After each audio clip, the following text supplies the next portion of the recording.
Hi everyone, అందరూ ఎలా ఉన్నారు? బాగున్నారా? ఇది రైనీ సీజన్ కదా, మోస్ట్లీ చిన్నపిల్లలు కోల్డ్ కాఫ్తో ఎక్కువ సఫర్ అవుతుంటారు. అలాంటి వాళ్ళ కోసం ఇది ఒక చిన్న టిప్. మామూలుగా ఇంటి దగ్గర కప్రిల్లాక్ అనేది దొరుకుతుంది. దాన్ని 2 లీవ్స్ తీసుకొని నీట్గా సాల్ట్ వాటర్తో వాష్ చేయాలి. సాల్ట్ అని ఎందుకు మెన్షన్ చేస్తున్నానంటే బయట చెట్ల మీద దుమ్ము ధూళి అనేది పడి ఉంటుంది. అలా కడిగేయడం వల్ల బ్యాక్టీరియా అంతా వెళ్ళిపోయి నీట్గా ఉంటుంది. అని తీసుకొని పెనం మీద జస్ట్ 1 మినిట్ అలా పెడితే అది లైట్ గ్రీన్ కలర్లో వస్తుంది. అలా వచ్చిన తర్వాత ఆకుని తీసుకొని జస్ట్ అలా ప్రెస్ చేస్తే దానికి ఉన్న జ్యూస్ అంతా వచ్చేస్తుంది అనమాట. దాంట్లోకి తులసి ఒక 2 డ్రాప్స్ యాడ్ చేసి లైట్గా పించ్ ఆఫ్ రా సాల్ట్ యూస్ చేస్తే చిన్నపిల్లలకి హోమ్ రెమెడీ రెడీ.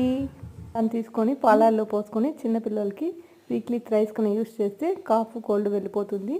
వీడియో నచ్చినట్టయితే తప్పకుండా లైక్ చేసి వెళ్ళండి. సబ్స్క్రైబ్ చేయడం మాత్రం మర్చిపోకండి. వెళ్ళొస్తాను. Bye bye.